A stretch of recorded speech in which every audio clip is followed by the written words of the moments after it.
What's up, everybody, and welcome to this week's Deckin Around. My name is Tyler. I'm Steve. And we missed you all last week, so welcome to this week's episode. Obviously, we had a quick reprieve last week, so we appreciate all of you tuning back in this week to check out a brand new episode. We are really excited today to have Manuela Rud on the show. Manuela is an amazing cardist from Uruguay. For anyone who does not know Manuela, you need to check out her socials. You can find them down in the description below. But before we jump into it, obviously, make sure to like the video and subscribe to the channel. Heck yeah, ring the bell too. It's Steve. I am really pumped for this episode, man. It's going to be a good one. I am too. We've been waiting a while for it. I feel like all our guests we've been waiting a while just because they're scheduled out so soon in advance. And it's tough with some of them too, because you never know when you're going to get guests to actually come on, and everyone has such hectic schedules. With the world reopening, it feels like calendars are not as easy to book up these days. Yeah, no, for sure. And I feel like when we book out 3 months in advance, and then we're waiting. And by the time we get to that guest, it's been a while. So the anticipation definitely builds up. That's for sure. That's cool. Absolutely love it. But let us take a quick word from our sponsor here, and then the conversation will ensue. Edia Studios presents Anime Angel Playing Cards, printed by Legends Playing Card Company and exclusively available on Kickstarter now. Enter the world of an all-new anime series, Dear Humanity.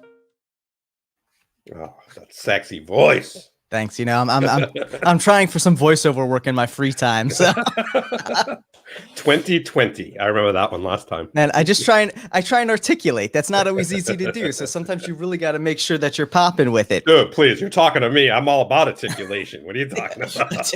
Articulation. Yeah, exactly. I love it. I love it. Well, everybody, without further ado, here is Manuela. Manuela, how you doing today? Well, thank you so much for inviting me to the show. So thank you. Absolutely our pleasure. We're so excited to have you on today. We've been waiting for this for a while. I know Steve mentioned earlier, it's always interesting when we book people out. But, you know, as of right now, the world is in such a transitionary place. How have things been for you? How is Uruguay? How has COVID treated you down there?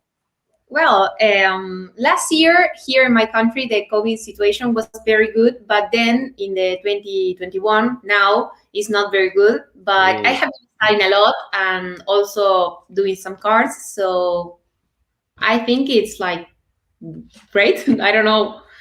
Last year was better, but I don't want to be negative. So this year is great. Yeah. That's good. It's interesting. It's like the times that people are getting hit with COVID are at different times. You know, we were nailed last year. You know, now California's doing great, and I think these other countries, you know, who were a little better in the beginning are starting to get hit. You know, unfortunately. What about there? Luckily, I didn't got COVID yet, so good. I'm so thankful about that. Nice. Have you had your vaccine yet? No, yet. Okay. Yeah, so things have actually been pretty mellow here, I'd say. At least on the East Coast, we're below 200 new cases a day, which we were over 4,000 for a while. But it seems like things are getting better. Whether they'll stay that way, we'll have to see. But it'll be interesting to see for sure. Yes. It's good to see, though, that people are finally like getting back to actually being able to go outside. And obviously, like you said, for you, things are kind of have gotten a little bit worse this year, but you're trying to stay positive with it. Have you been spending a lot of time at home, or have you been actually getting out and doing things? Well, in fact, like most of the time I am in my house, but I go to do sports outside and also to the shopping. So it's bad, but it's not that bad. Yeah. So no, that's to stay positive about life, and that's why. I mean, you got to shop, right? Yeah. You definitely need your food. Yeah, I mean, literally, we were just talking, you know, pre-show. Last night was the first time since COVID, so since, you know, a year and a half now, that we actually went out to a bar/club to hang out for, you know, Leslie's her friend's 30th birthday. So it was really weird, like being in a room with like 40 people with not even thinking about it. You know, we thought about it after and we're like, wow, this is the first time we've been together with people in a year and a half. Yeah, that's intense. Yes. Yeah, it was crazy. Well, and I think that's part of it though too. You all kind of have to just get comfortable with the idea that sometimes you can't see everyone for a while, and it's hopefully for the best. But we'll see how it goes. There's no more excuses now. We can't be like, oh, can't go out because of COVID. It was a good excuse last time, So, Manuela, to kind of give some people a little bit of background for anyone who isn't familiar with you, why don't you give a little bit of an idea of what you do within the playing card and magic cardistry world? Well, I started doing all of this when I was 11, so when I was a little girl. And first, I started doing magic, like I think most of the people in the community. I mostly do card magic. And then I discovered, because I was bored, and I Googled, and I forgot to tell you, my mom lives in China. So every year I go to China to visit her. That's but really she cool. works between 8 to 5, like every normal people. So I stay in the house, and I was bored. So little me wrote in Google what to do when you're bored, and it appeared and that kind of things. But I have do all the things, and at the end it's appear, if you can have fun with all these ideas, do magic. And I was like, oh, magic. And I wrote how to do magic in Google, so I start cards doing that. Wow. Yes, it's a Google story, let's say. That's cool. Yeah, I don't know, it's weird. And then when I was 15, I was in YouTube, going magic videos, and in a moment it's appeared a video of Cardistry, and I was like, I want to do that. So then I start in the Cardistry community around to the 2014, I think. Wow. And nowadays I just perform, well, not in COVID situation, I perform magic for real people, mostly close up. And then in the Cardistry community, I think that I don't know, I do flourishes. I try to do my best. My platform is mostly Instagram. So Nice. that's my view, let's say. That's dope. And so I've seen so many videos of you doing the spin. Is it the fidget move, the spin? The Padil. Oh my God, so good at it. Yeah. You Crazy. Yes, That's what they call it. A bit difficult. Yeah. How long did it take you to kind of pick up on that though and get proficient at it? I don't consider myself to be that professional thing. But I don't know. I think to got the Padil alone, it got me 6 months, let's say. Yeah. And then to get the shot to the Padil, that was not that difficult. I think the difficult part is to learn the Padil. So I think half a year is a good time, let's say. That's crazy. Nice. That's a long time. That combination is so cool though. Yes. Yeah, it's cool. I love it. That move and L cuts, I think that are my favorite cuts. Oh, really? I think. I don't know. I'm not good at cardistry. There's a couple moves that I practice, but I haven't even dove into that yet. That stuff's way more advanced than I am right now. Very beginner for Steve right now, for sure. Yeah, I mean, if it took her 6 months to a year to do it'd probably take me 6 years to learn that. Whoa, I'm sure. I don't know. I've seen Steve's dexterity there. Oh, please. I'm pretty good at dexterity. Wow. Oh, Jesus. As I drop the cards everywhere. Perfect example. I didn't even need to shit on him too much there. He did it himself. So I love it. But so now for you, getting into magic and then getting into cardistry, has it always been kind of, which one do you really prefer more at this point? Is it more cardistry, or have you kind of go back and forth between magic and cardistry?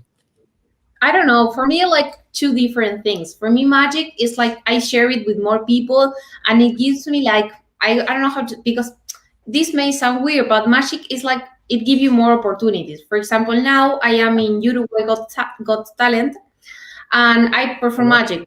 That's awesome. I think cardistry, I enjoy it.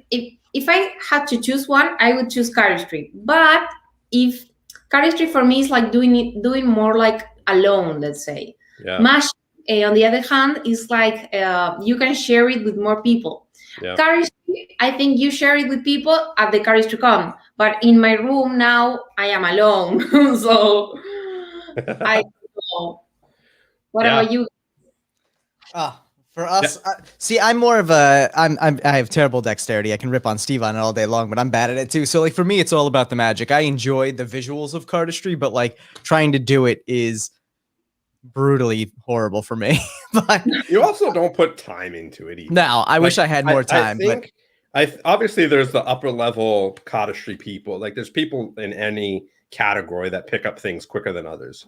You know, but I think if you practice the moves and stuff like that, you eventually get them. Yeah. You know, it does take time. Other, you know, some moves take longer than others, you know. But yeah, I mean, I just learned like judo flip the other day. Well, a couple weeks ago, I think it was.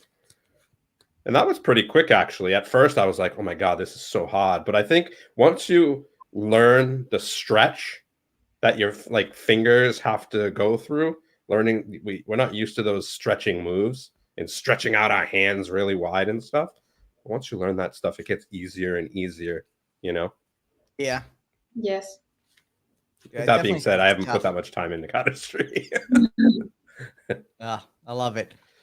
But so now, for you, thank you, Shiro. We appreciate the support, man. Shiro, thank you so much. But so now, for you though, really, like magic was your first inception with it. Did you? And like you said, right now you're on Uruguay's Got Talent doing magic.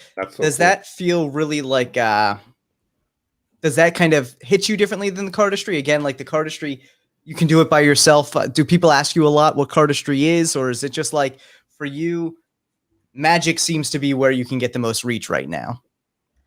Well, that's a hard question. I will tell you the truth. Nobody in my whole life told me like, oh, what's cardistry? No, people ask me like, what's magic?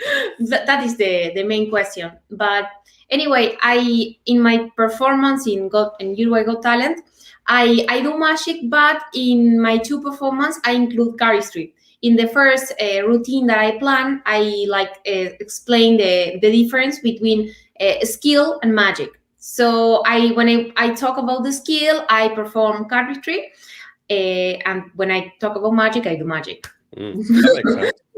Yes, and then in the second routine, I made like a speech, let's say, doing like cards appear, but when I manipulate the cards, I do cardistry there. So in fact, cool. I believe that if a magician or a cardist see the number or the routine, I mean, they will say, oh, she mixed cardistry with magic. But I think that when normal people see the number, you say, wow, that's very magical, and nobody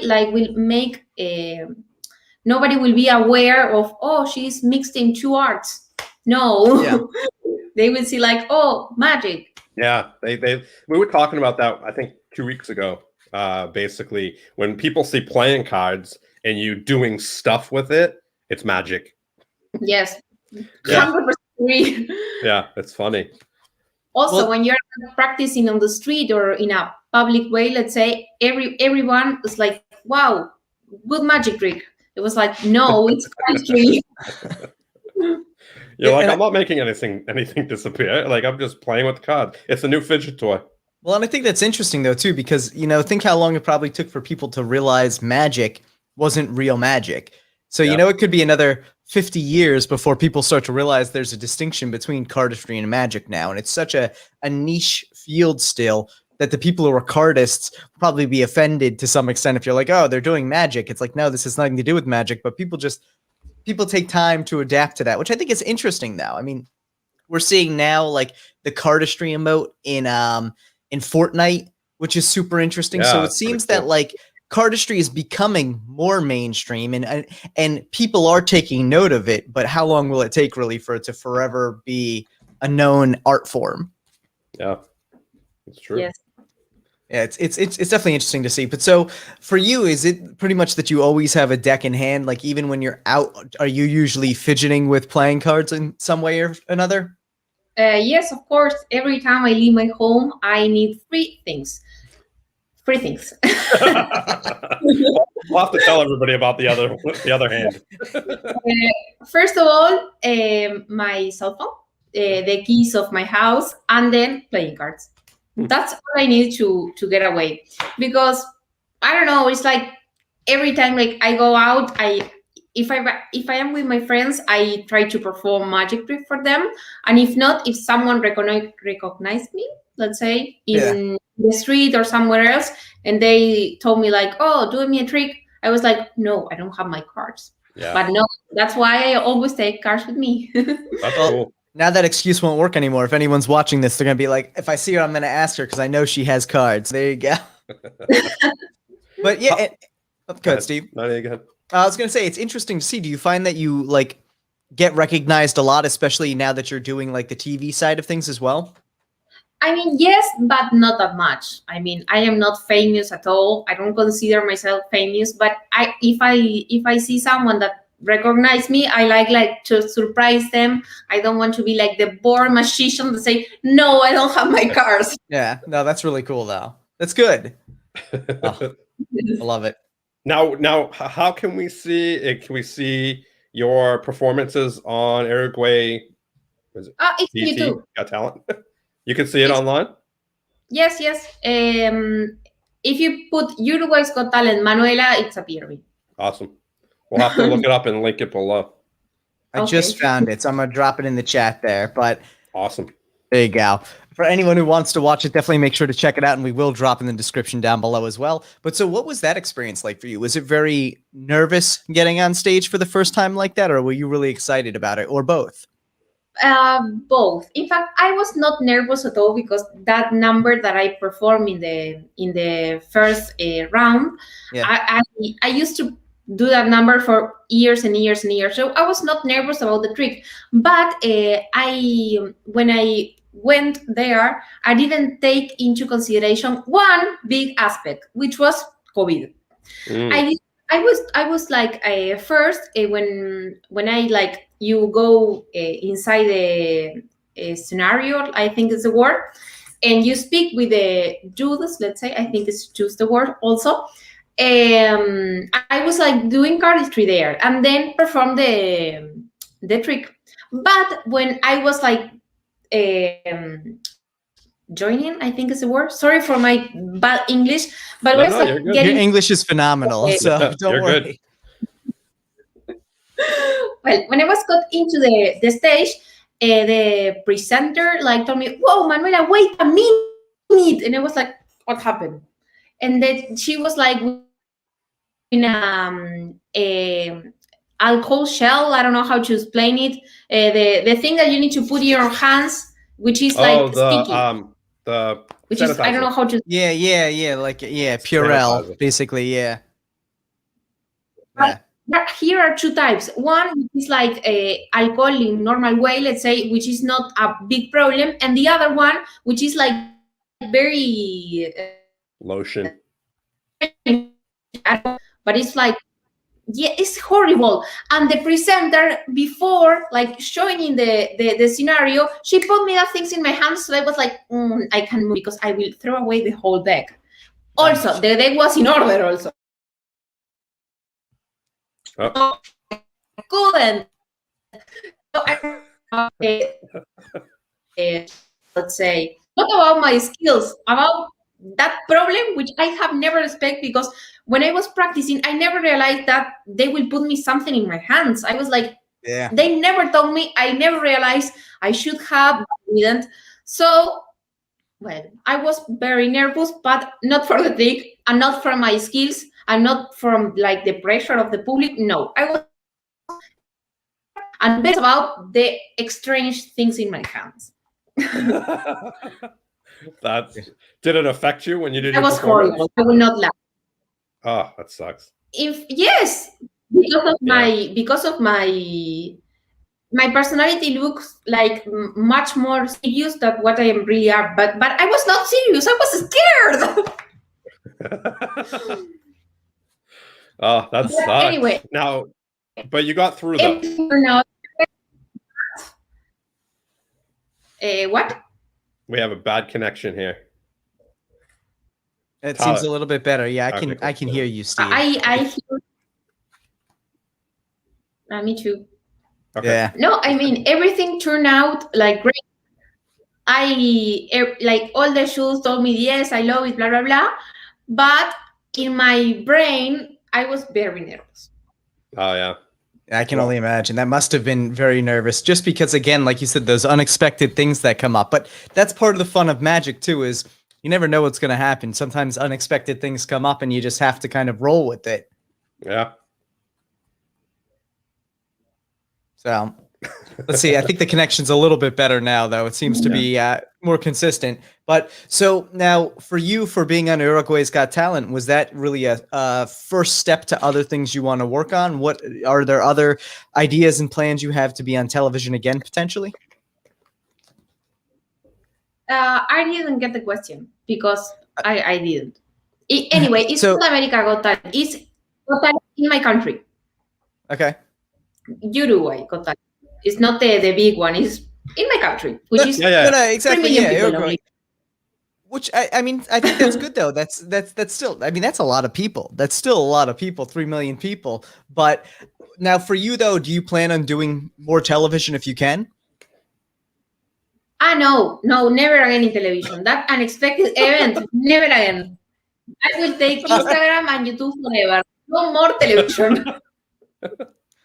No. Interesting. I mean, It's definitely an experience. Yes, I think I'm still in the program. I'm in the semifinal now, but it's been a very good experience. But I was like very nervous, and I don't like to be nervous. I want to be in control, and I don't know that situation. Instead of pushing me, I believe, which is like in a good place, it turned like a very nervous situation for me, and I could handle it, but I don't prefer that situation. Let's say. Yeah. Next time they ask you to put something on your hands, say no. Yes, that's why I would say no, thank you. Yeah. You learned a good lesson from it there. That's for sure. Yeah. And so now, I have you think found so. that? Hopefully. But so now, having gotten interested in magic when you were younger, was it something that you found a lot of people in your area and in your country were also interested in magic, or not really that much? No, in fact, no.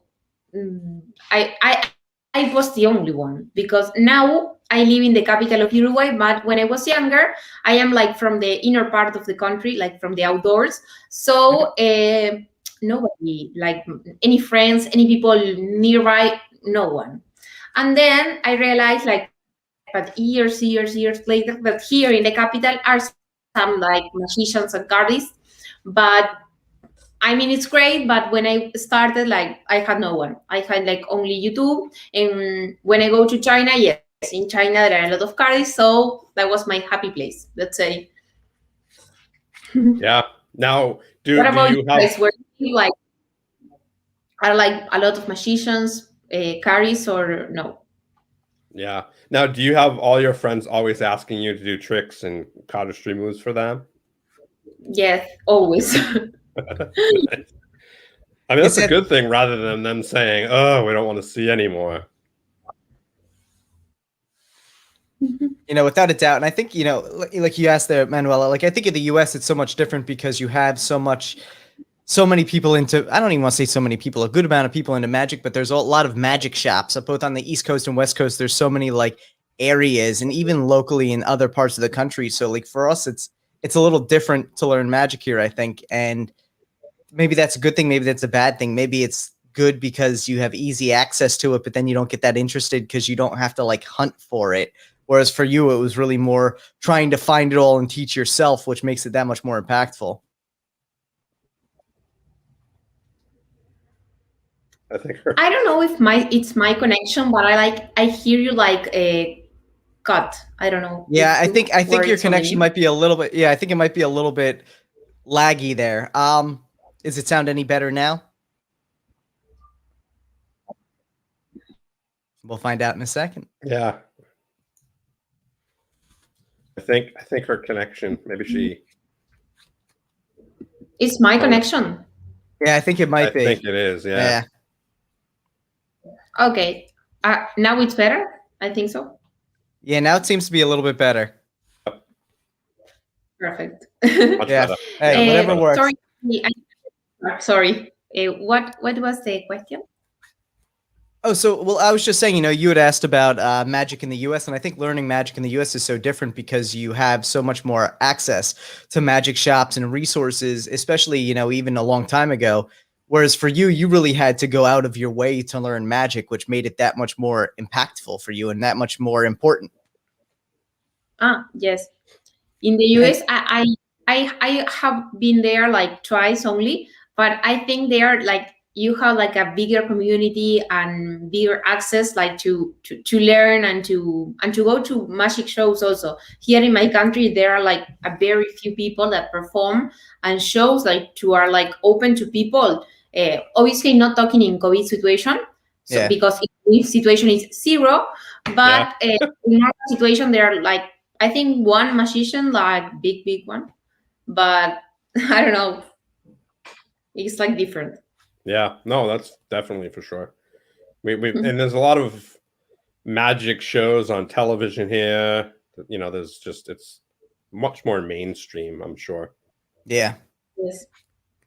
But hopefully, I mean, it's part of like the reason you like to do this and obviously putting it on social media. Have you found that more people come up to you and say that you've gotten them interested in magic? Yes, that happened me quite a lot. And it's like, Cool. for me, it's like very mind blowing because I have never thought that someone else like could start like playing with cards because of one of my videos. With I see the video, say, yeah, the video is good, but I have never thought that someone else would like, oh, I see this video, this will inspire me, blah, blah, blah. I don't know. That's really cool. Yeah. Yes. It's always validating when people come up to you and say anything like that, kind of gives you props for what what you're doing. I mean, yes, but for me, it's like very weird. But on the other hand, I always say, well, I start because of Google. So I don't know. I think a lot of us start a lot of things because of Google. Yeah. That or like targeted ads, which just pique your curiosity. Sometimes you end up getting down a rabbit hole and then you're like, I don't know, it's crazy. But yeah, I don't know how many games I've installed because of targeted ads. And then I literally install them for probably an hour and then delete them. I'm like, this game looks really cool. I'll install it. I'll play it for like 10 minutes and be like, this game's horrible. Steve, I love that you are like the target market for targeted ads there. Well, once you download one of the games, you get everything after that. And so, Manuela, outside of cards and magic, what kind of stuff are you really, what do you do with your free time? Well, in fact, now I don't have much free time because I'm in university. I'm studying international business, and I have like plenty things to study, a lot of subjects, a lot of books, a lot of things. So I'm always studying. And when I'm not studying, I am playing with cards. And when I'm not playing with cards, I really like to go to the gym and to do sports. So I don't consider like I have much free time, but what I do outside of cards is like go to the gym, go to do my nails, go to do my hair, Nice. go to shopping with my friends. I love like drinking tea with my friends, and I don't know, going to have lunch. Nice. Food. I love food and tea. What sports do you enjoy?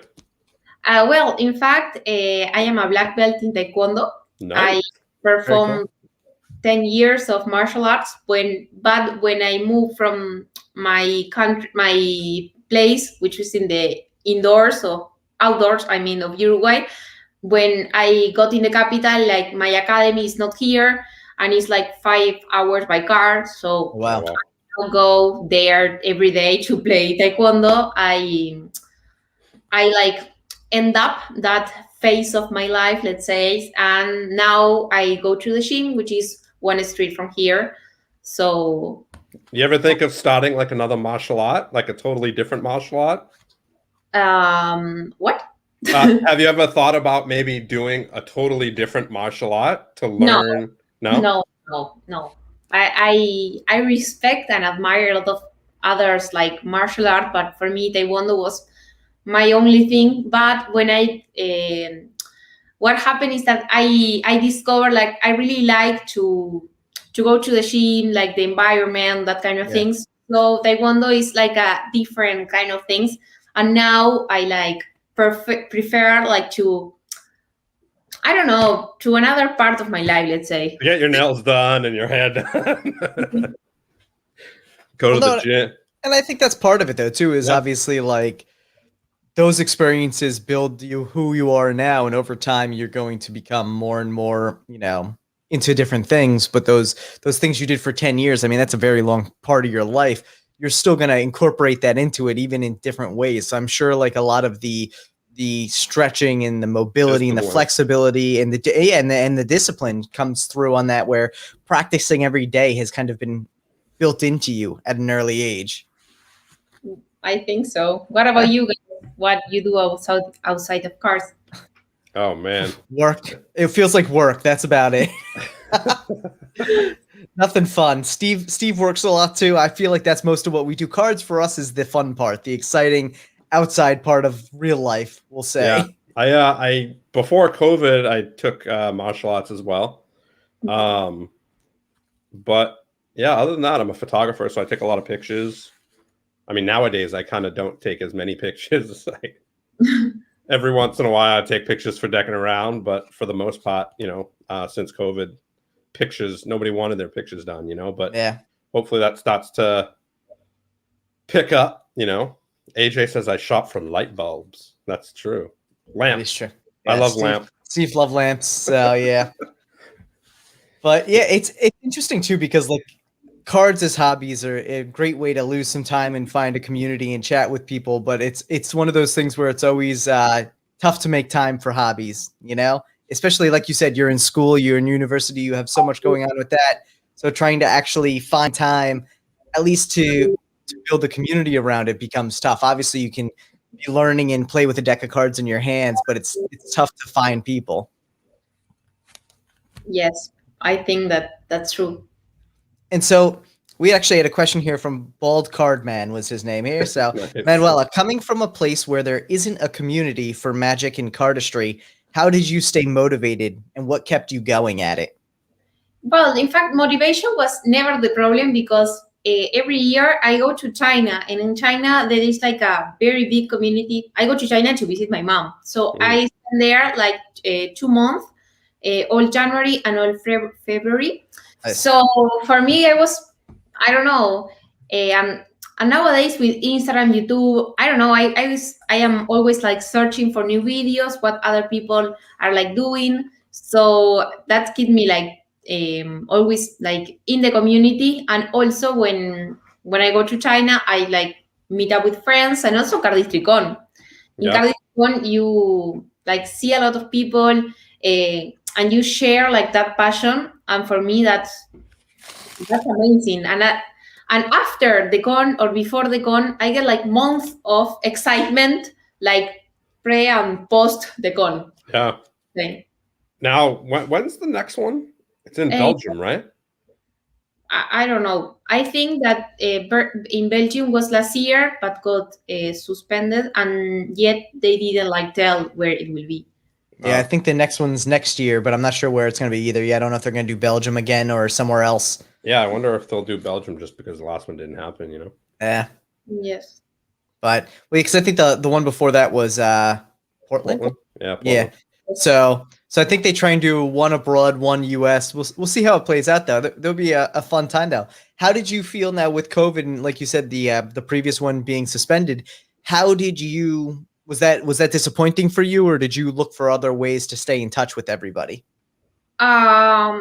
In fact, for me, last year and this year, I studied like a lot. In fact, in my mind, never happened. Like for me, I don't know how to say it. I am almost finishing my school, so I like put a lot of energy to that. But obviously, I realized that was COVID, that Cardistry was suspended, that all that things.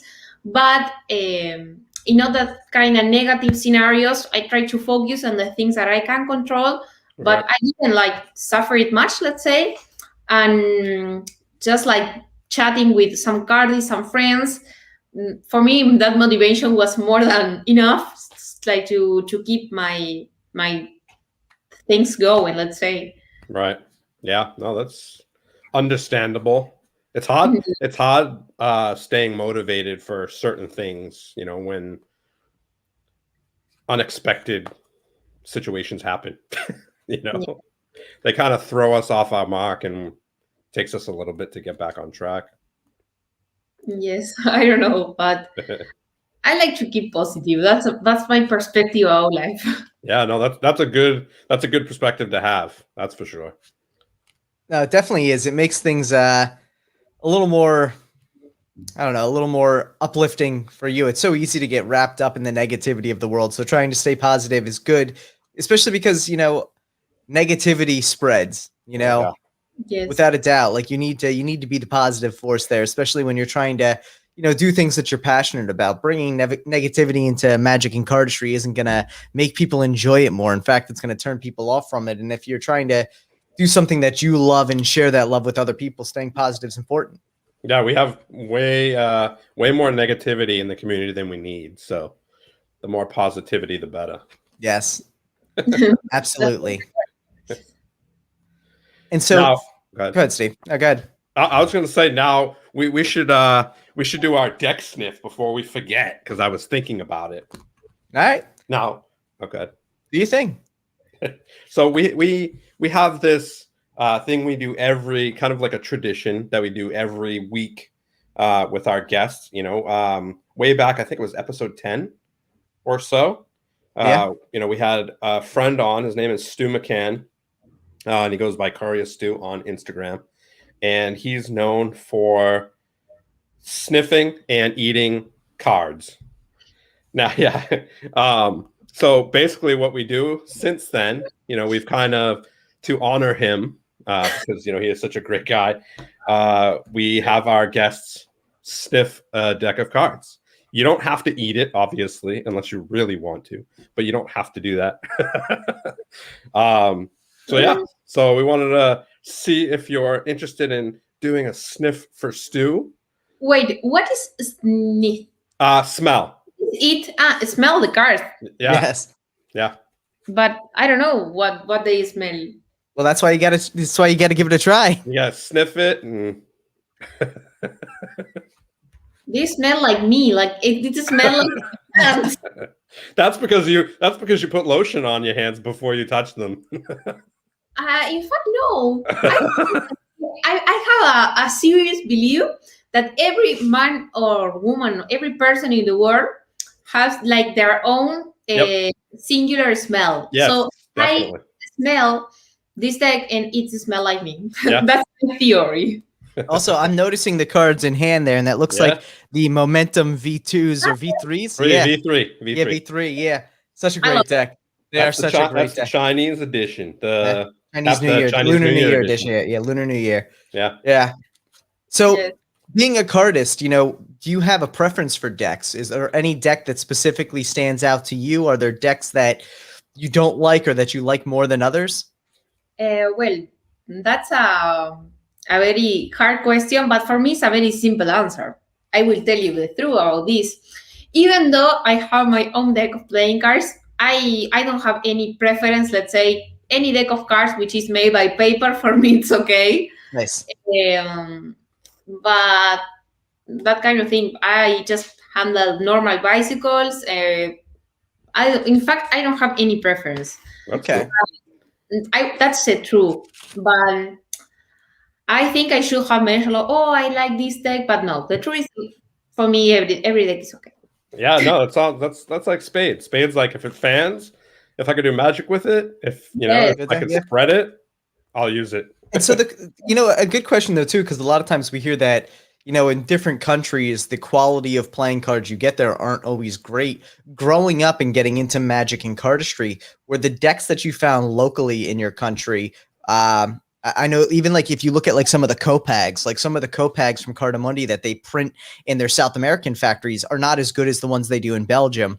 Did you find that cards growing up were not as good or not what you would hope they would be?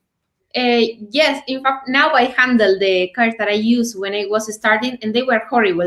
That's a fact. And the cards don't like not only handle horrible. In fact, the main problem was like the cards like was a casino playing cards. Let's say because in the supermarket, let's say you only find the cards which are like smaller. It's not like standard size. Oh wow! The bridge?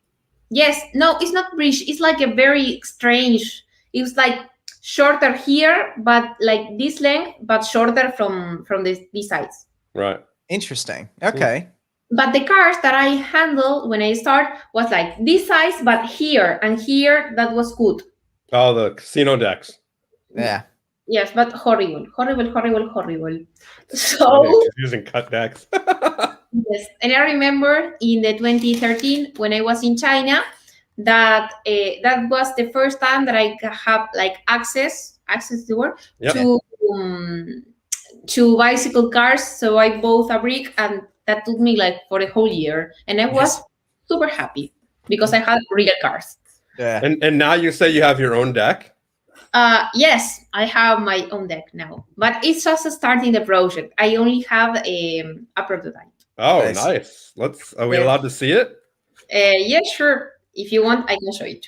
Yeah, let's check it out. Well, this is the main design of the box, which has like in the two sides. The idea of the cards is like a happy deck, let's say, in Spanish, because now with all the let's say, I think that there are a lot of community outside the Hispanic community. I mean, in Europe, in Asia, in the US, but not in the places or the countries that speak Spanish. So I love English, but I also love Spanish. So my deck needs to be in Spanish. So the design is like this. Here it's appear, instead of saying playing cards, it says playing cards in Spanish, which is cartas para jugar. Nice. The other side, it says happiness in Spanish. Cool. And here it says print in the US and made by me and my logo. Nice. And then here it's appear the slogan, which says happiness is in your hands. Oh, cool. That's really cool. Also in Spanish. Here are like two hearts. And the design is like this. That's really cool. That's cool. The queen is me. Queen of Hearts, nice. Yes. And all the others like kings, queens, and figures are like happiness. Are like, in fact, if you don't pay attention much to the details, you maybe don't realize that it's customized, but all the faces are like happy, and all the like subjects, like say, what the items that are holding are also like happy items. Nice. The chokers are like this. Oh, that's really cool. Like the slogan, and it says choker, and the card, which is the extra card that it has, is like this. It's like the slogan in a circle. That's really cool. So very visual for like if you were to like spin it or anything like that. Yes. Very nice. And it's like this. Sweet. Yes. I think I like them, and my plan is like to realize the deck in my birthday, which is the 15th of July. Nice. But I am not sure yet because I didn't tell you, but I love my birthday. So for me, my birthday is like the happiest day of the year. So the deck is called Happiness. My birthday is nearby, so I want to realize it that day. But in fact, because of this problem, which the people that doesn't know, like some days ago, I was cooking potatoes with cream, and when I was cutting the potatoes, I cut my finger, but I cut it a lot. Yeah, well, just so everybody knows, when we did our test call, it was like bandaged. The whole finger was pretty bandaged. Her whole finger was bandaged up, so it looks a little better today. But yeah, she's kind of out of commission, cardistry and magic wise, for a little bit, about a month. Yes, they told me like about a month. More That's days. tough. So Yeah. I think 2 weeks more. I need like to be with my finger. Yeah. In fact, now it hurts, but it's not that bad. I mean, it hurts, but it like I don't have like any blood. I think it's a word Yeah. like out. Yeah. So that is better. Good. Yeah, starting to heal up. That's good though. Yes. But yeah, Yeah. that definitely puts a delay on the release of the cards. Yes. Or Now, are maybe they going to be on Kickstarter or are they going to be on your website or? I will do a Kickstarter first Oh, cool. because I don't Nice. know what if people will like them, if people will not like them. Yeah. So I prefer like to do a Kickstarter because it's my first deck. I don't have any decks before. So in fact it's I don't know. I want to first like do that, and if people like them, I don't know, I will maybe in the future do more things. But Yeah. Very cool. And red definitely reminds me of you, the color red. yes, it's my favorite color. Yeah. I love red. It's by far my favorite. Nice. And also I think like my logo is red. I think if I made a red deck, people will like connect more with a red deck that I don't know, another color. Yeah, no, for sure. I mean, whenever I see videos or pictures of you, you always have like red lipstick or red nail polish or Yes. so definitely red is a color that I associate with you for sure. And so for you though, like you said, a lot of the motivation behind the deck, this is being your first deck, was just happiness. Did you know from the jump that, like from the start, that's what you wanted to do, or did you run through a lot of different ideas before you came up with this one? In fact, I don't remember how the idea started because at the very, I mean, I want to do like my own deck of cards, like when I am like a little girl, but it never like turned out a reality. Last year in December, when I finished the year of university, my second grade. I had like a lot of months to do whatever I want. So I like start thinking about concept and that kind of things. But I had the idea like I wanted like the kings and the queens smiling, and I wanted to be the queen. Mm. And I don't know. I made like everything happy, and I didn't have a name, so for me it was like normal. Everything is happy. I don't have any idea for name. Happiness. There you Finish. go. That's perfect. Yes.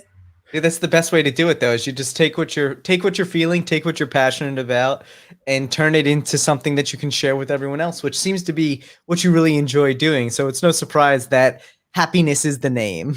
Yes, but also I thought about another idea. Let's imagine that people like this take and buy it. I, in the future, could make another edition, which is sadness. All right. Everything crying. I don't So- know. What color would sadness be? I don't Black. know. Because Black. no, I think blue. No, blue's not bad. Yes. No, blue. Well, I guess it is. Yeah, actually. Yeah. But not a sky blue, but Right. an blue. Imagine a day which is like raining. Yeah. That blue. So like a grayish blue. Yes. Yeah, Yeah, that makes works. sense. Yeah, I mean, seems like blue's not sad. Like they literally, I'm- you're feeling blue. No, I mean, obviously feeling blue does, but like the color blue doesn't remind me of sadness. I think of like black with like death, you know? That's kind of sadness to me. Yes, or I could meet both. I don't know, but I know the only thing I'm sure is that this deck is called happiness, and everything will be like smiling. Nice. But in the future, maybe it's sadness, maybe it's not. I'm not sure. But, I That's don't know. funny. You can have the emotions, all the emotions. Yes. But I think it's like an interesting idea because I also like thought about the name, because the name of something, of anything, is like very controversial, because to come up with a new name is hard. Yeah. Yeah, definitely. That name, like, to be catchy, even more difficult. And if I put, I don't know, like something, an example, I don't know one example, but I don't know. Card no.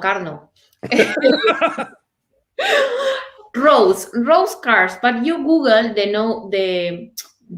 name rose cards, maybe appear, I don't know, a love letter, I don't know. But if I wrote like happiness cards and didn't appear like much things in Google, so that name there could be. So everything like makes sense. So it will be happiness the name. Yeah, no, I mean it's a catchy name. Like people that speak English, if someone like the cards, like not to say the name of the deck happiness, because it's not. It's felicidad in Spanish. But I feel like that's probably like if you had to poll people who are not Spanish speakers, like felicidad is one of those words that I think people know because, like, I mean, I've heard people say, well, yeah, teach a word. Yeah, exactly. So like it kind of transcends, it crosses through language barriers there, which I think is awesome about that as well, because the focus isn't solely on the idea that like, oh, it's a Spanish deck. You've gone beyond that. It's a happiness deck, and it happens to be in Spanish. They're not like exclusive of each other, but they're also not excluding other people who don't speak Spanish from getting it, which is cool. Yes, that was also another thing that I thought. And also, for me, my favorite thing about my deck is like the part where it says cartas para jugar, which is playing cards. For me, it's very funny to when people like the translation between playing cards and cartas para jugar, because in Spanish, cartas para jugar is like it's like a child concept when you're a little kid and you're playing. Wow, I don't know. For me, that was a very good. That's cool. Yeah, let's say. Yeah, no, that you could, you know what you could also do to kind of appeal to more people is if you have the two jokers, you can have another ad card, and you could one joker you can have in Spanish, one joker you can have in English. Yes, I also thought about it, and it's like, I don't know, it's great. Yeah, that's really cool. Just an idea. You can have two ad cards with the circle option. One can be in English, one can be in Spanish. I think it's really interesting though. And how's the actual process been for you though too of creating the cards? Like, was that something that you didn't know how to, like, did you do this all yourself, or did you bring on a designer to help, or was it very like nerve-wracking at first to start the project? Well, I will tell you the truth. I am horrible with the computer. I'm horrible with Photoshop. I'm horrible with everything which requires my online skills. I am not that good. I am good at cards and I'm good at thinking. So the guy that made my logo, which I love my logo, nice. I hired him to create the whole thing of the playing cards. Like I was like telling him my ideas, but he put it into the project, let's say, to paper. Nice. So it was like a mutual work from me to, like, with two of us. His name is Vladislav Smoklin. He's Russian, and he's great. And also another guy from Chile, Monet, which is a magician that like helped me to create and to write the mails to the USPCC, like to have everything like correct. So I nice. To my mind, the three of us, my friend from Chile, Vlad, which is the designer, and me was like the team who designed the cards, let's say. That's cool. Like, in fact, I didn't design anything, but like the whole idea, let's say. Yeah, you had the concept. Yes.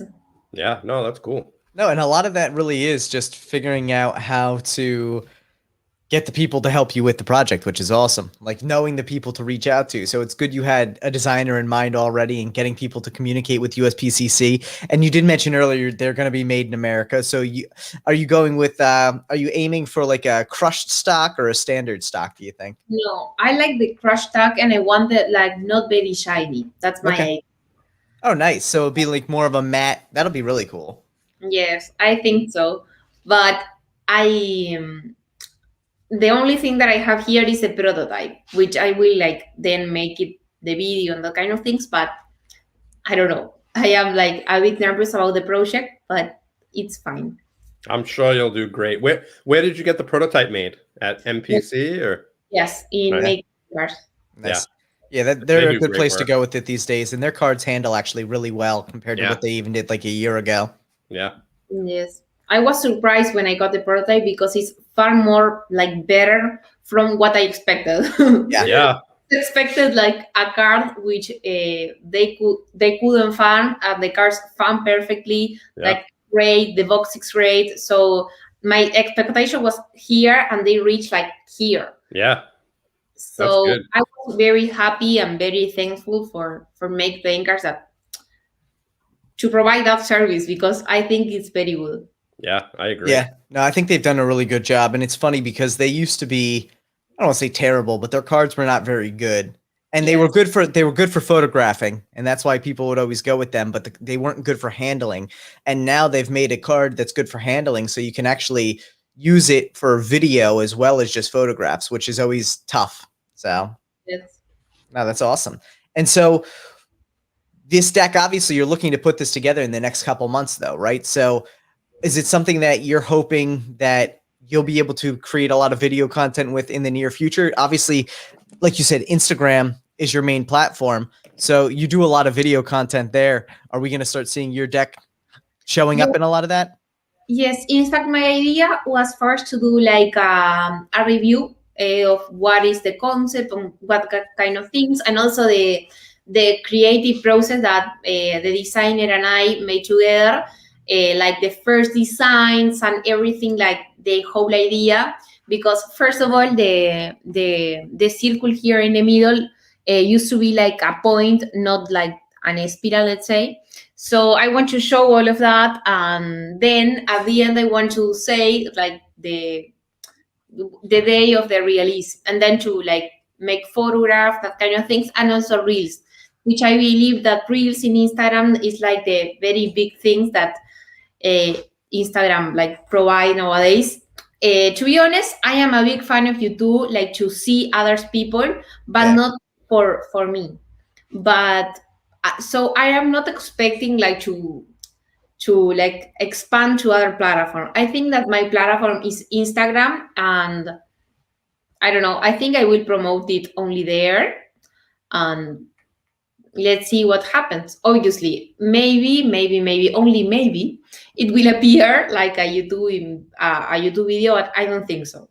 Yeah. Yeah. I mean, it's a good way to get the deck out there. Just using it in videos. You don't have to promote it, but you can use it in the videos, and then down in the description, just say, if you want to Yeah. get this deck, it's here. Yes, I think so. And so, rolling back a little bit to the cardistry side of things, so I just had a kind of a thought in mind as well. Obviously, with cardistry, there's so many different aspects to it. Obviously, a lot of people know you for your padiddle skills, but when it comes to cardistry, what are some of your favorite moves to do? Is it simple stuff? Is it aerials? Is it more impressive, kind of like bigger flourishes? Or what do you really like to perform and or learn? I think obviously my favorite things to perform is like paddle, L cuts, and also bullet shot, like to the card when you throw it and then you throw it back to the hand. I think that's like the cuts that I most perform, because for me are very safe. Paddle not always is my favorite move, but I don't perform it like in real life with real people that I can fail. That thing I don't perform paddle, but when I just like need to perform something that I know that I need to do it great, I do L cuts or the combo between bullet and then to throw it back. Nice. Very nice. What about you? Oh. So for me, I always love watching people do aerial stuff. I can't do it myself, but like I find that's always impressive. Like always like Shauno and his like large aerials where he really seems to get a lot of distance between like the start and the end point. That stuff always impresses me. Yes. I like he's amazing. The flowy stuff. The small, tight Dan and Dave like flowy stuff that just stuff that's like tight. I like obviously the backdrop. I like ATM. ATM is very good. Yeah, I like Oliver work. For me, Oliver is like I mean your ATM is so fast. I have no idea how you do it that fast. It takes me a sec. Like it takes me I can't even I can't even do it that fast. But And what's the other one? It's Lego Love. Lego Love. Yeah, I like those. Those are my favorite. Yeah. What's that? I love Danish cardistry. I Yeah. think that the people there are like born with a gift for doing cardistry. Yeah. That's my view. Yeah, there's a lot of Swedish cottage too, right? Is that what Harrapin and them were saying? Was it Swedish? What were they saying? I think Sweden may have been, Was yeah. it Sweden? I don't remember. Yeah. I thought they said Sweden. Somewhere in Scandinavia. Yes. But well, and I think it's interesting though too, because again, like being such a small community still of cardists, it's so widespread across the world, which is really cool. Yes. Like I think it's just a matter of time, I think, before cardistry gets very much more mainstream and you see larger groups of people throughout the world doing it in ways that are actually visible and meaningful, more and not that it's not meaningful now, but more so mainstream, we'll say, more popular. But, I know for sure. And so you mentioned that you're going to school for international business. How is that for purposes of, you know, is business your avenue, or do you eventually want to continue to make magic and cardistry your like full-time career? In fact, I would love to like be a cardist and a magician like for my whole life. Yes, I would. That would be my dream. But I think that if I can't achieve that dream, I will be very happy working in as a international business to work in that kind of things. Like I love for me, I don't know the word, but the thing that you work like I don't know the word in English. Aduana is in Spanish, but in English I don't know how to say it. Is it's not a lawyer, but it's I will search the word. Let's see. Customs, it looks like. Yes, that word. Custom. Okay. So like importing and exporting. Yes, that kind of things. Very cool. So I think I will be very happy to work on that. But so that's why I choose my career, because I think that I think it eventually will help me like to become a better professional at something related to cars. But if not, I think I will be very happy like working on that. Nice. And so do you want to stay in Uruguay, or are you looking to go abroad, like somewhere else in the world potentially? Yeah, fair enough. No, I don't know. If COVID allows it, I will tell this. I will have like no, it's not internship. I will like to Berlin to live half a year there. Okay. Because I think Berlin was one of the best cities that I have ever been to. That's really cool. Also because I think they have a very good high school there, which is Berlin Economics and Law. So I got accepted. So if COVID allow it, I will go there to I don't know if internship is the word, but there. And if not, I will do it, but online. Nice. No, and I think that's good though, that you're able to, that you want to travel the world and see the world, especially because magic and cardistry is so international. You know, it's not locked into any specific place. So, you know, it may end up being that if you do make this a career, you travel the world finding new styles and new people within the community to work with. Yes, but anyway, I love my country. I don't know if I want to live 100%. I love the culture here. I love the people. I love like everybody here is like so warm. Yeah. I love people. I mean, I like the life that I live here, but so I'm not that sure if I want to live or not. But of course, I want to spend holidays outside. That's the only thing that I'm sure. Yeah. That makes that's sense. really cool. I mean, the cool thing nowadays, especially since COVID, is there's so many jobs that are remote now. So you don't even need to live where your job's located, depending on the job. To some extent, also. I mean, depending on the job.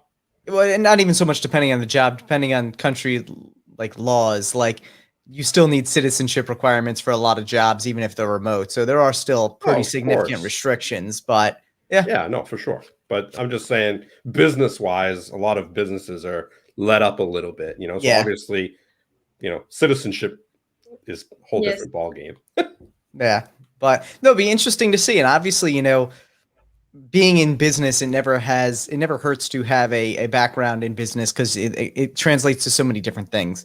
So it's very cool. And so someone actually asked in the chat too, how many different languages do you speak? Just out of curiosity. Well, I think that I speak correct only 2, Spanish and English. Okay. But I know a little bit of Portuguese and a little of Chinese. But okay. Probably significantly more than Steve and I could ever put together out of most of those languages. Yeah, but you could probably get a lot. You can probably get away with a lot of Italian as well. No. Yes, totally. Almost good. But if you speak Spanish, like a lot of my friends Italian, and they own a restaurant and a winery in Napa, and all their workers in the restaurant are all Spanish, and they talk amongst each other with Italian and Spanish. Not because they're the same language, obviously, but they're just very similar. Maybe your friends are superheroes because I am sure it is not that easy. Yeah. So you actually it's a very common root because they're both Latin languages. So there is a lot of crossover between Spanish and Italian. Yeah. To the point that like you may not be able to fully understand it, but you can get the basic understanding because a lot of the root words sound very similar in both languages. You'd be surprised. So yeah. But no, that's interesting though. I mean, honestly, it's good though that even some of other languages. That's a lot more than most people can say. So yes, in fact, I consider that I speak 2, and Portuguese I can kinda count it, but Chinese I speak like, could you please open the door? Yes, no, right, left, the colors 1 to 9. I think is the only thing that I know. All right, that's more than what I know. Yeah, that's definitely more than what I know. I couldn't say any of that in Chinese. The number 1 is more than I know. Yes. So, but and again though, you say you go there pretty every year for a couple months. Yes, I go like in my holidays, which is in January. In fact, I normally go the 26th of December because I spend like New Year's. I mean, Christmas I spend it with my dad, and New Year in China with my mom. Nice. So and then I spend like January and February, and then in March I come back. Okay. That's a pretty fun time, it sounds like. Yes, it's very different. That's a nice holiday. Because when it's summer in my country, I am in winter in China. Okay. You got to figure out how to do it the opposite. Yeah, no, so you have summer all year. I don't like summer much. Oh. Okay. I feel like that's the opposite of most people there. I think most people like summer and dislike winter, but that's interesting living in like a country very close to the equator, but being, not liking the heat. I guess probably because you're so often it's hot there. I don't know, but I'm very sure that I prefer winter because a lot of things here I can say a lot of things why I prefer winter. I prefer winter because of the another word which I can't remember the name. The fire in the house, like when you have the fireplace, fireplace. Yeah. I have in my hometown. I have that word in my house. It's perfect. I love that thing. All right. The second one, I love like to sleep with a lot of things. Like the blankets on you, yeah. The weight. Yes. You like the blankets, yeah. Yes. Also the food. I think that the food in winter is much more better. My favorite food is meat, like to a barbecue. Nice. So I prefer to eat barbecue in winter rather than in summer because in summer it's like hot. And sauna also. I enjoy more the sauna in winter than in summer. Makes sense. All right, so I can see why you enjoy winter though. That makes a lot of sense. And in summer, the only thing that I find like the best thing is like to. Also, I prefer the clothes of winter instead of summer. And in summer, I don't know. For me, the pool is the only thing that is great. Yeah. With ice cream. Yeah, well, You might not like the winter as much if you go to Boston.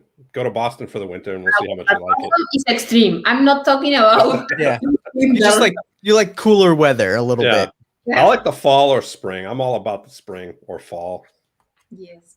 Well, I like that weather. I'm assuming, do you get snow by you or not really? No, obviously no.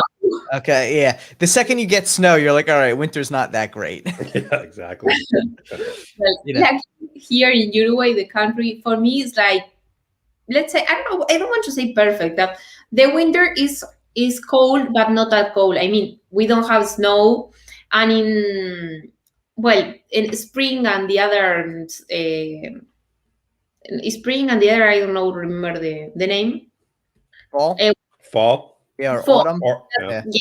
Well, that two are perfect, but for me here the summer is, for me, too way hot. It's like 42 degrees a day. I was like, no, it's like too much. Yeah, that's hot. That's like 107 Fahrenheit. That's crazy hot. Yes. That's difficult. I mean, somewhere, see, to me, like I just want somewhere that's like between like 75, like, so what would that be in Celsius? Let's see. It would be like 24 every day. It's like perfect for me. What's that? Like 72? Like 75, yeah. Yeah, that's perfect weather. Yeah. Perfect weather for me is like cool enough where I can have like a hoodie and it's nice and crisp, even a little cold, like a little colder, just like nice and comfort. You know, I'm not too hot, not too cold, just nice and, yesterday was really nice. Perfect like that. Man, I do not have the benefit of that. Of course, living on the East Coast, we have extremely hot summers. And so like this week, I think it's going to be, let's see, in Celsius, that's like, okay, so like 33 all week. And then in the winter, it's like freezing and snows all the time. So it gets down to, let's see. That's quite a lot.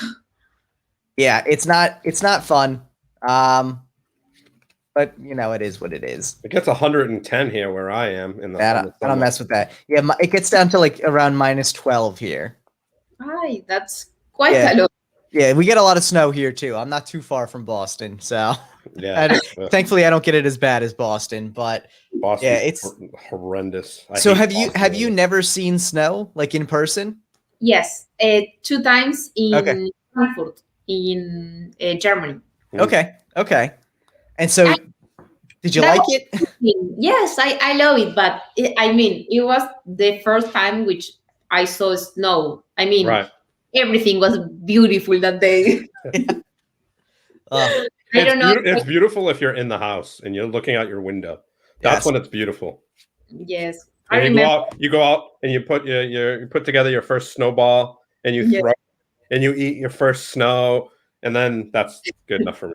Yeah. Yes. And so, have you been to Germany a couple times? It sounds like, or just once? No, I have been many times, because when I go to China, I think 5 times I stop in Frankfurt to do this name. Like the layover? Yes.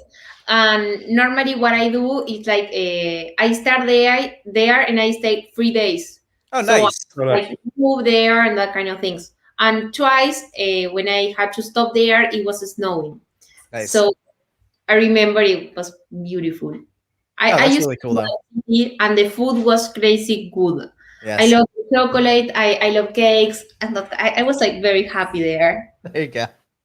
Yeah, and you said you like meat too, so it's very like meat heavy food in Germany, which is good. I love it.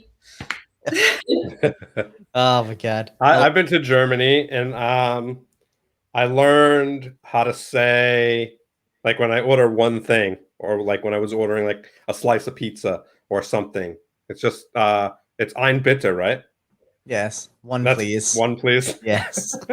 And danke. That's all I needed to learn. I just walk in and be like, ein bitte, and I'd point. And then when they gave it to me, I'd say danke. It was perfect. Native speaker. Right? Steve, yeah. So I mean, it's always important to know food related things, because that in the bathroom. That's I learned il bagno when I needed to. Like you learn the important things, you know. Yes. Taxi works anywhere. Yeah. I love it. Taxi works anywhere. So See, you don't have to worry nowadays about though, with Uber, you just need Uber in a country where they have it, and you're Yeah. set. that. Yeah. But if not, taxi like works everywhere. Yeah. Dude, that's too funny. Clearly in America, and not to generalize, but in America, I don't think we put as much emphasis on learning other languages, which is a bit of a shame. Yeah, But it's terrible. I wish I did when I was younger, but yeah, I was because they brought tell up you the it's so American way. hard to learn languages later on in life. So Yeah. But in fact, here in my country, it's like we don't like learn much idioms like too. I mean, you learn English when you are like in the school, like 3 years, but Yeah. then you don't remember anything else. In fact, I like keep learning English because of the core community, and also because my parents want to. But Yeah. Yeah, that's Yeah. good though. I mean, it's important at least to be able to know more than one language. yes, but Portuguese I speak it because my mom was born in Brazil, so and my grandmother is also from there. So I speak to her to learn my mother in Spanish, but she answered me in Portuguese. So in fact, I understand everything. But when I tried like to speak, I speak horrible, but I speak. Better to speak horrible than to not speak it at all. So yeah, I mean that's awesome though, and it That's sounds how I like speak English. yeah. Sometimes it feels like it across the board, not just you. So yeah, I mean it's interesting to see how much English is a language that obviously is utilized all over the world. It's used all over the world, and I think to some extent for English speaking countries, that's actually hurt us because we don't put as much emphasis on learning other languages then. Yeah. So, but yeah, I've tried to learn German and Italian like 4 times now, and I can't tell you much of either. So I'd love to work. I would say it, Steve. I would see my English is not very well. I would love to learn Hindi. Hindi, what's that? It's like one of the languages in India. India, yeah. So Yeah. my friend that I grew up with my whole life is Indian, and I grew up listening to it all the time when I was a kid. But being the American I didn't try to learn it. I didn't, I was just whatever, because my friend obviously and his sister spoke English, and so didn't the parents. So I never was kind of forced to do it. But I so wish that I learned, just so I could kind of converse with them at the time. It would have been, really cool to do that. And later on, like probably 7 years ago, I got Rosetta Stone Hindi, and I just never did anything with it. It's tough, man, to dive into that. I started to, but it's like, unless you have somebody to talk to constantly and help you with it, it's just, you need to be really motivated to do it. And I just wasn't. Well, and even like you said, Manuela, like a lot of English you've learned and remembered now because of the card community, and that's really what it's all about. Like, yeah, and also for Instagram, and also I don't know, for celebrities or movies, Netflix. Sent to Netflix. I mean, yes, I remember. That's why I remember, because of Netflix. Because most of the series, like, I think it's better to listen in the real language. I am a big fan of Grey's Anatomy, for example. Grey's Anatomy, I learned there a lot of things. Really? I hate Grey's Anatomy. I hate all those hospital shows. Can't watch them. It's really funny, and I've actually had several people recommend as a way to learn a language. My girlfriend loves hospital shows. You know why I don't like them? You don't like hospitals?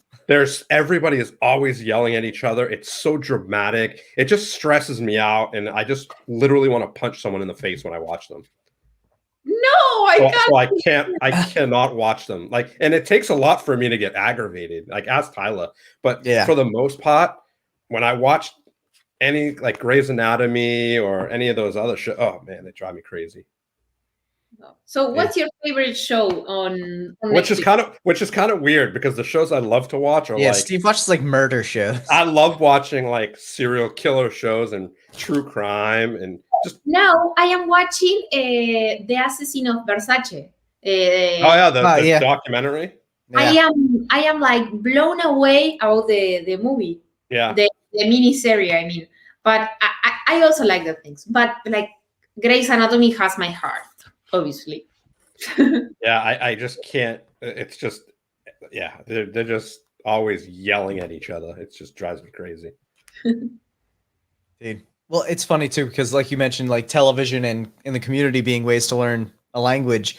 I had someone recently recommend, well, probably not even recently, maybe a couple of years ago now, recommend to me the best way to learn a language is to watch Sesame Street in that language Yes. because Sesame Street isn't just translated to other languages. They actually have, I think, like 30 something different versions of Sesame Street, and they're specifically built for the geographic area it's in. And because it's geared towards children, it's built in a way that helps you build a foundation for a language. And so, like, if you wanted to learn German, you watch the German version of Sesame Street. If you want to learn Hindi, you watch the Hindi version of Sesame Street. That makes sense, And I'm sitting there and I'm like, I can only imagine though someone coming to your house and like walking in the door and you're sitting there like as an adult watching like Sesame Street. Like this. Yeah, and they're like, "What the hell are you doing?" And it's in a foreign language on top of it too. And then you're pronouncing it. You're like, "Acha." Yeah. Acha. that always threw me, but I was like, man, that seems really like really relevant though, and it like seems like it would be a good way to learn a language because like I could just imagine like the German version of like the Count teaching numbers or something, you know, like. Yeah.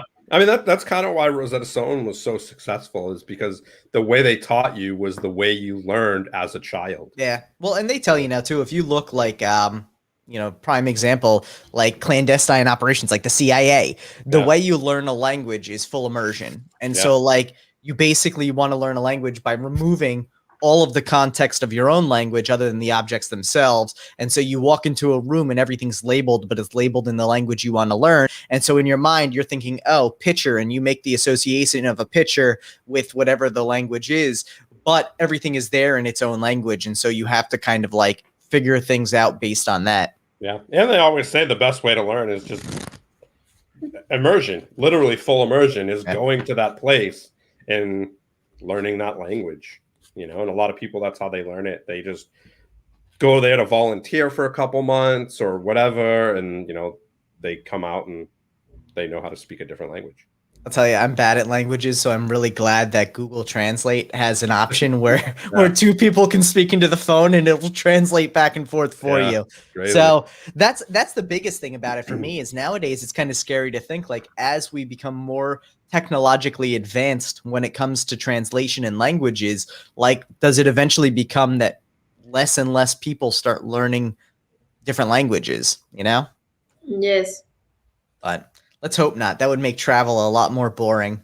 So part of the fun of travel is stressing on how to find the bathroom. So that's why you got to learn the bathroom words. Yeah. Oh my God. I don't even, Spade says, that's how I learned C++. I don't even want to know how you fully immersed yourself in C++. Because that sounds fucking horrible. You went to school and just got C pluses. But oh my God, there's so many different like ways now with languages that are pretty impressive. Let's see what we got here. We often refer to languages in Asian countries as dialects, but they are more like completely different languages. Yeah, and that's and I think that's because we group languages into like regional things. Right. So you look at like Chinese, like even there's India. So much. Yeah, I mean, exactly. China and India, there's so much variation between the languages, but because we consider them, and maybe this is kind of a like a colonial kind of mentality there of we roll them up into, these are all the spoken languages in China. We're just going to call them a dialect, which is far from the truth because a dialect is usually like minor variation based on region. And I don't know how much variation. I mean, dialect is basically accent. Well, and it could be like different variations in word meaning or things like that. But like, I don't, and personally, this is where I'm not familiar. I don't know how much of a difference there is between Mandarin and like Cantonese, they could be 100% different. I'm not sure. Yeah. So, I mean, it's like, I look at it this way though. It's like, if you speak Tamil or Hindi or Telugu, or like you probably can understand one another for the most part, I think. And that's the thing. I don't know. Yeah, I have no idea. I believe. Correct me if I'm wrong, but Yeah, there we go. No idea. Yeah, I mean, there's a huge difference, but I know like a lot of my friends who speak Hindi can Well, I think that was in carry on a reference to. I think that was in reference to my statement about the Cantonese versus Mandarin. Oh, right, right. There's a Yeah, I mean, huge difference. those are Yeah. different. Yeah, huge difference. But I think, like I said, like I know a lot of my friends who speak Hindi can talk back and forth to like if you speak Telugu or Tamil. Yeah, German to English. That's funny. Yeah, that makes sense. I mean, there's some English languages that are completely different. Yeah, I mean, I couldn't get on board with any of like the British slang stuff. Like some of that stuff, man, it's tough to understand. Or Yeah. even if you go up like, I don't even like Nova Scotia, if you try to understand their English. But I guess that's, yeah. They're obviously French, but like it's tough to understand English. Yeah. No, that's too funny. Or where is it in the UK? Why can't you can like hardly understand what they say. They supposedly like the Welsh. Yeah, what? I'm trying to think. Like in Wales. Yeah. Very hard up north, right? They're like southern UK, I think. Oh, really? Yeah. Yeah. It's crazy. Crazy, crazy. Languages is cool. Languages are cool though. So many similarities with so many differences. Crazy. Yeah. And so have you found that like with school and everything, there's a lot of emphasis on language for the business side of things? Yes. In fact, now like half of my in the whole career, half of the subject, so it's like 2 years of school, is in English. Oh, wow. We like the first 2 years in Spanish, and now all like my subjects, I have it in English. Even math, for example, English. Oh, that's terrible. So, math in general is bad. Trying to learn it in a language other than your native language sounds horrible. Horrible. Yes. In fact, I think I read better than I speak, because in fact, I don't speak much because all my tests are writing, and also and here nobody. I mean, if people speak English, it would be weird if a friend of mine and say hi. It's like oh, hola. I love it.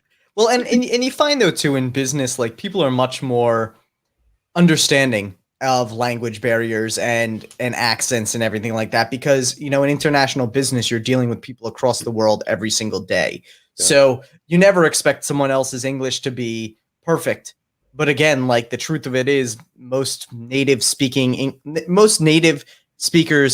in America who speak English do not speak great English. So yeah, so I think it's always interesting because every time we have a guest who is not necessarily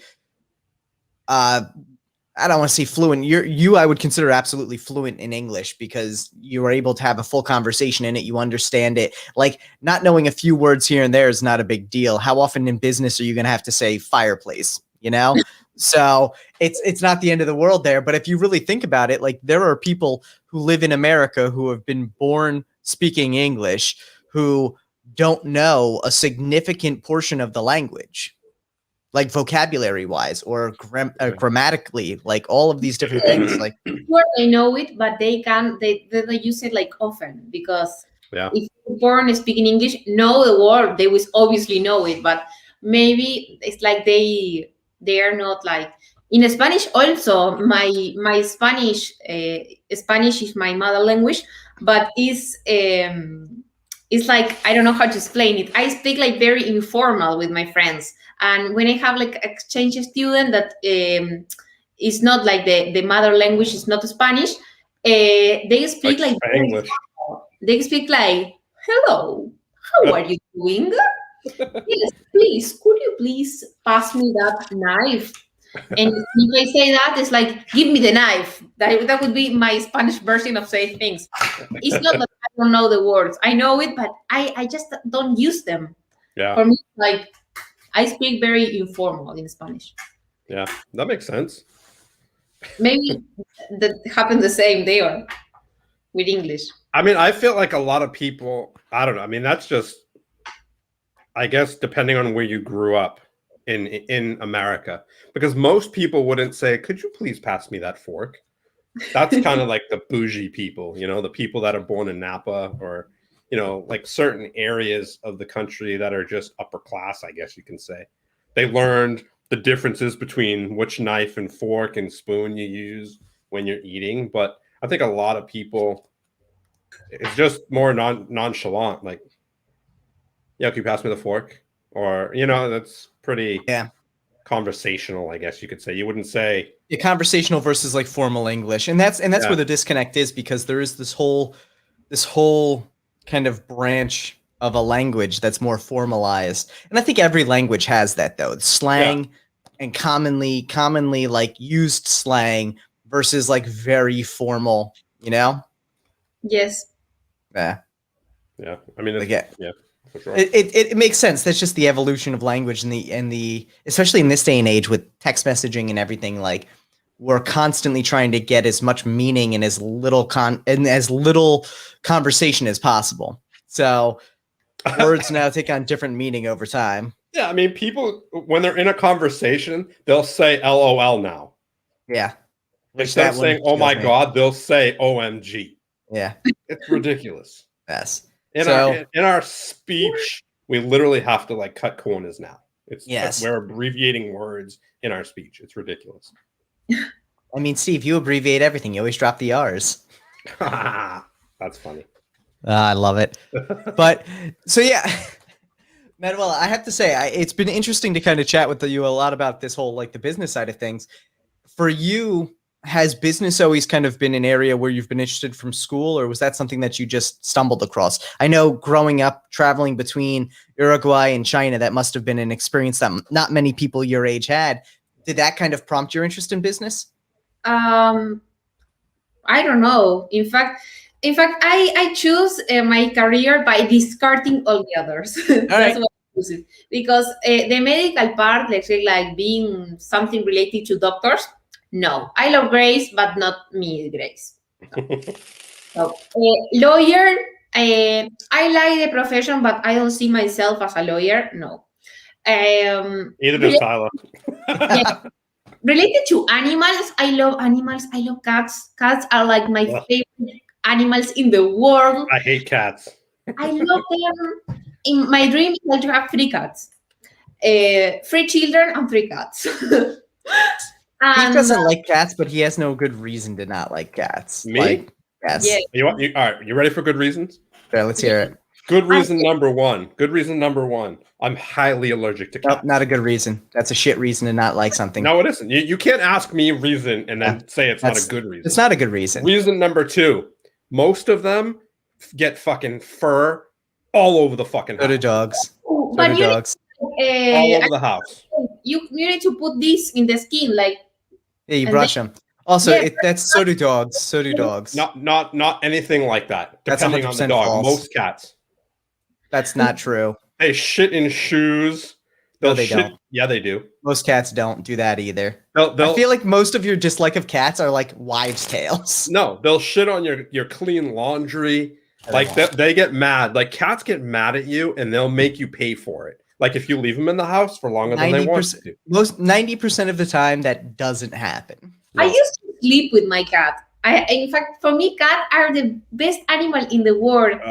Yeah, they're the best animal because you don't have to really pay attention to them. They love not being paid attention to. But what do you expect from an animal? It's perfect. No, but that's my point. That's why people love cats, is because they don't have to put the energy in to actually do much to take care of it. They have to clean the shit box every 2-3 days, and that's all they technically have to do. That's perfect. If they put them outside, they don't even have to feed them. That's the great part. The cool thing about cats is you can just leave them outside. That's the cool thing. You never have to feed them because they'll find food. Because they're literally hunters and prey. Like they are great at hunting, and they will find food no matter what. So I think if you leave them outside, they're great animals. Inside, can't handle them. And here's the thing, though, Steve, and I'll say this. The reason I say that you being allergic to cats is not a good reason to hate cats. That's like being like, I hate fish because I'm allergic to fish. But like, so what? Like, fish didn't do that to me. Like, it's irrespective of the fact.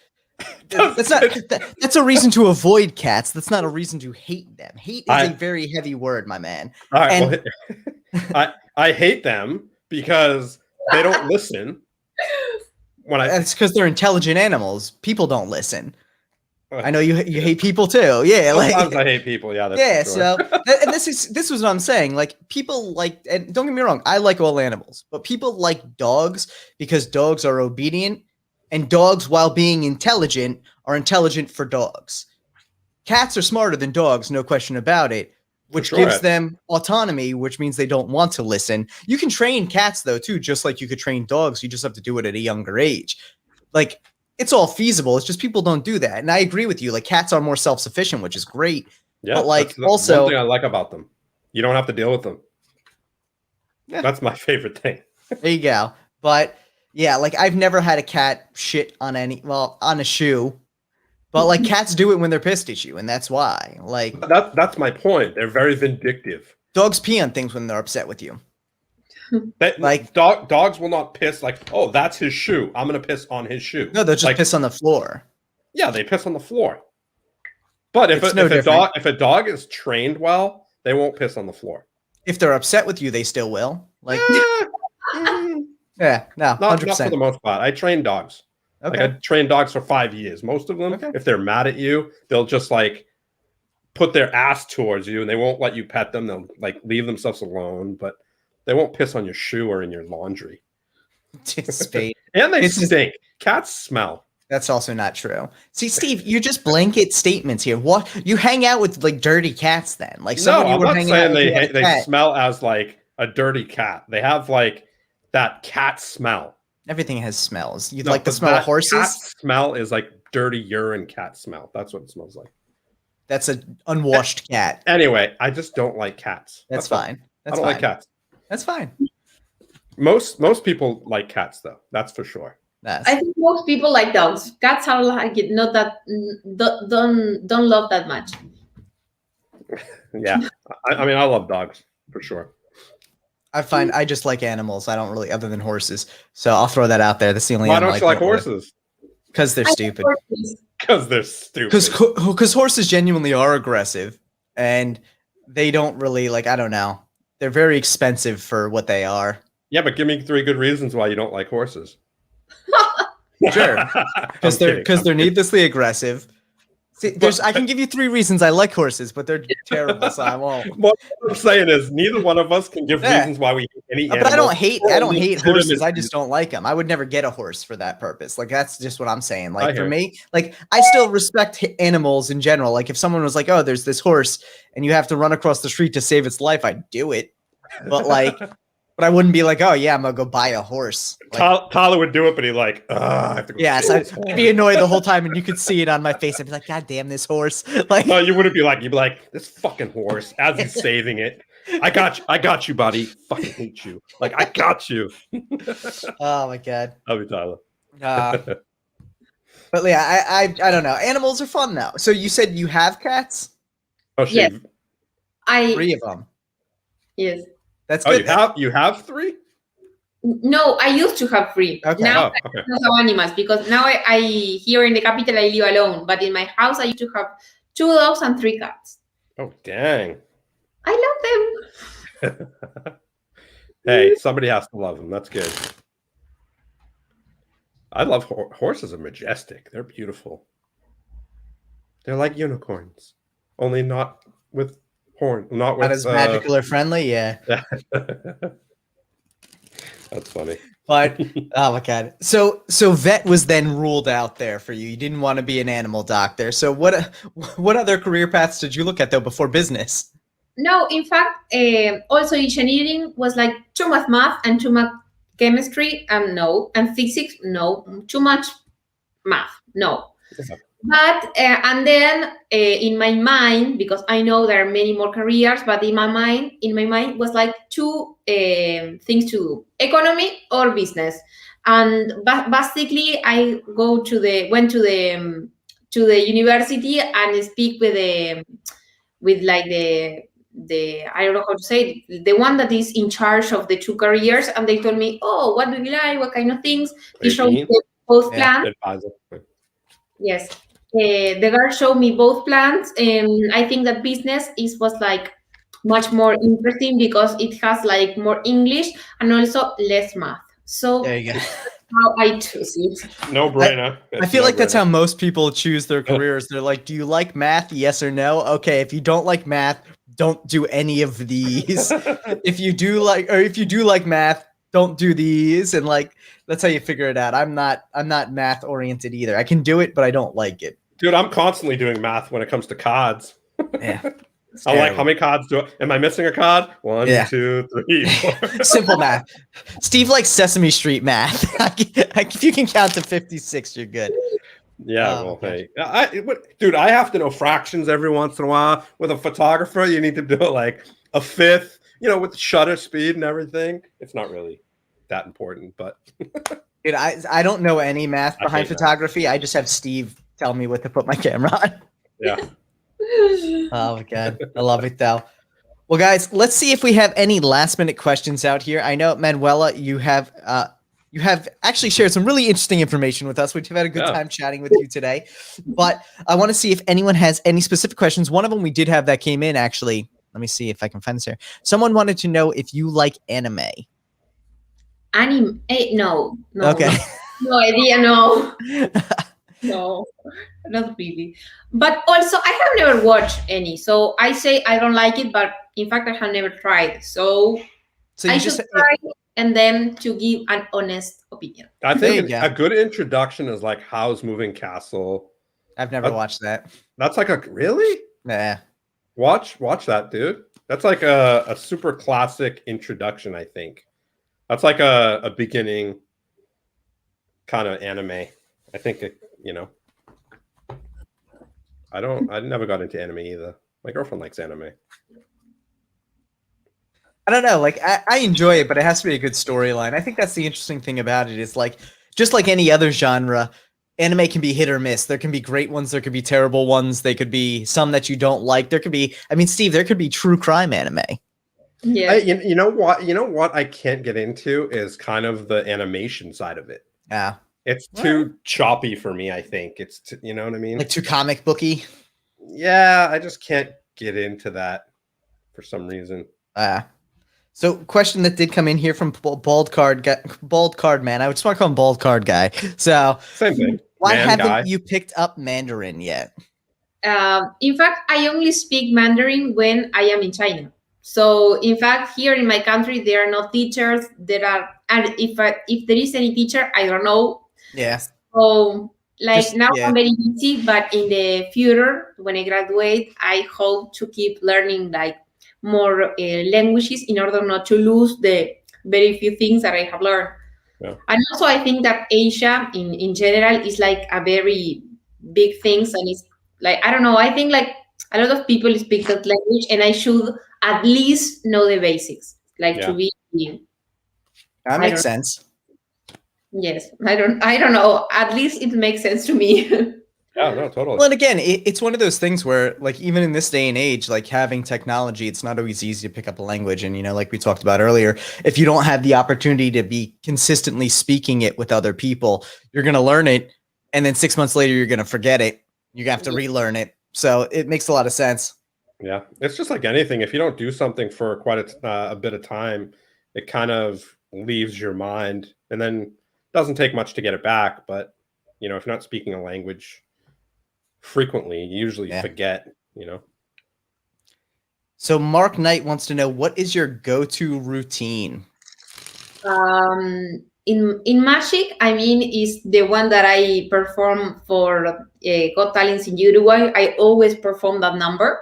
It's like, you should see it, but I think it's a very good routine in order to show my cardistry, which I also want people to see new things, and also to surprise them with a magic trick.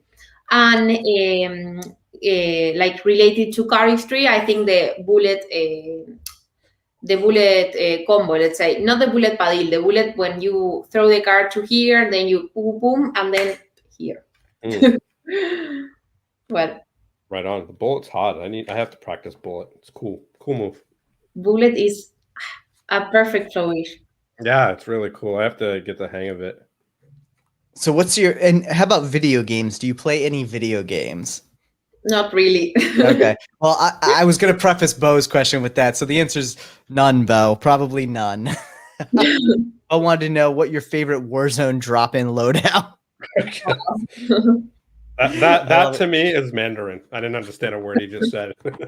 Oh my god, I love it. But so it's interesting to see though, like again, across the board, all the Spade says, "Whoa, no video games. Okay, I'm out." I love it. I mean, it sounds like you just don't have time for video games, and that's respectable. No, in fact, I don't know. I'm not that kind. I think it's more like boy things to like play video. Not nowadays. Not nowadays. Nowadays, Yeah, there's a lot of women streaming on Twitch. Yeah. Yeah, I mean, it might not be just because of video games, but I think, I think it's much more acceptable for women to be into video games now, which is awesome. Yeah. Everyone should be able to play video games if you enjoy it. But I also think it's much more common knowledge that not everyone has to enjoy video games, which is great. Yeah. So. What I said, you're right. What I said is wrong. It's not. It is common that women like play video games, but it's not common for me. That's what I wanted to say. In my free time, I prefer like to have lunch or to go to the, I don't know, to the I don't know how, to the hair, let's say, or to like the hair salon. Yeah. Yes. You can do what Spade does and eat his lunch while he plays video games.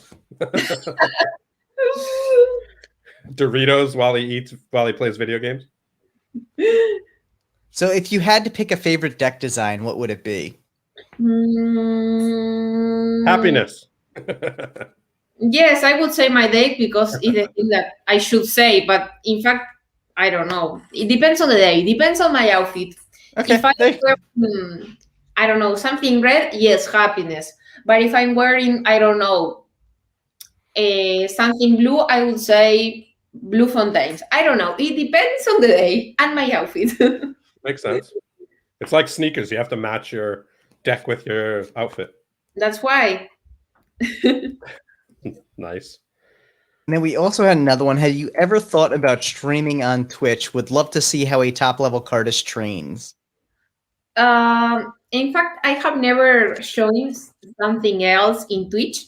So I would say no, but I leave the door open, like to in the future to do something like this. In fact, I have never thought, but nowadays are like a lot of platforms such as TikTok, just Twitch, and many more platforms where you can like make content. So, in fact, I have never tried, but maybe in the future it would be interesting. Yeah, even YouTube Live. Yes. I mean, and you get a lot of that social aspect of it too, which is really nice, of people just dropping in and chatting while you're doing things and asking questions real time, which is very cool. Yeah. Yeah.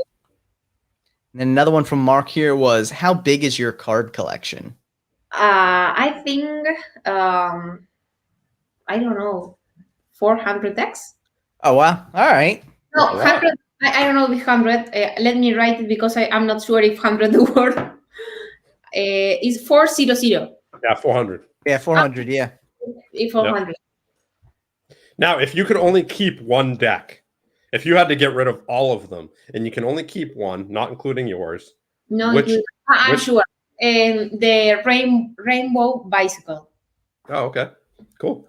Another deck. Nice. Yes. That's good. That's one of Tyler's favorite fan decks, right? Yeah, I like the bicycle. The rainbow. They always look nice. I love the fact that like you get the full color spectrum out of it. Yes. It's the gorgeous really deck, good. right? Yeah. Well, there's a couple different ones. There's TCC has the rainbow deck, which is there's a pastel rainbow deck. Pastel one. Yeah, there's so many different. The other one is like is it the dark colors or the light pastel ones? I think the light ones. Pastel TCC. Yeah, so that's probably TCC. Yeah, which is a nice looking deck though too. I really love the Spectrum deck. It might be the Spectrum. Yeah, I love all those, like all the multicolor decks. Obviously, they're not very usable if you were going to play like poker or something, but for like visuals, they're so fun. Yes, I love them. I love colorfuls. In fact, I really like colors, especially red and green. Nice. I like favorite. Nice. What's your favorite color, Tyler? Blue. Yeah, me too. My favorite color in cards, though, is probably like white. Like white or silver, just because they're very classy, kind of clean. Yes. Yeah. It's beautiful. Yeah, those are probably my favorite colors. Excellent. We have any last minute questions before we let her off? Tyler's favorite color is cat. Yes. Well, while we're waiting for any last minute questions, we're going to do a quick word from our sponsor here. And when we get back, if there's any last minute questions, we'll answer those. Otherwise, we will wind things down. Edia Studios presents Anime Angel Playing Cards, printed by Legends Playing Card Company and exclusively available on Kickstarter now. Enter the world of an all-new anime series, Dear Humanity. Dear Humanity. Oh, man. Well, guys, thank you so much, everyone who came out to watch. So, Manuela, so much. Thank you for coming on. We really do appreciate having you on. It was great chatting with you. And honestly, we're excited to see your deck come out, especially on Kickstarter. If there's anything we can ever do to help, obviously, kick around ideas for it, definitely feel free to reach out. And for everyone watching, if you haven't checked out Manuela's socials, the links are down in the description below. Make sure to check her out on Uruguay's Got Talent. Make sure to follow her on Instagram and keep an eye out. Who knows? Maybe she'll start doing some live cardistry learning on YouTube or Twitch when she has some time. It would be absolutely awesome to see. I think people would really enjoy that. Thank you guys for inviting me to the show. For me, was very beautiful this time. So thank you. Thank you. Absolutely our pleasure. Honestly, thank you so much for coming on. Everyone, thank you so much for tuning in. Make sure to like the video, share it with a friend, and subscribe if you haven't already. We will be taking another reprieve next weekend for the holiday, so don't make sure to miss out there. It'll happen. I think that's what July 4th is on Sunday, so we're not going to have a guest, but we will be posting soon with the guest for the following week, which I think is the 11th. So keep an eye out, everyone. Thank you so much, everyone. Enjoy your evening, and we will see you soon. Peace out. Bye.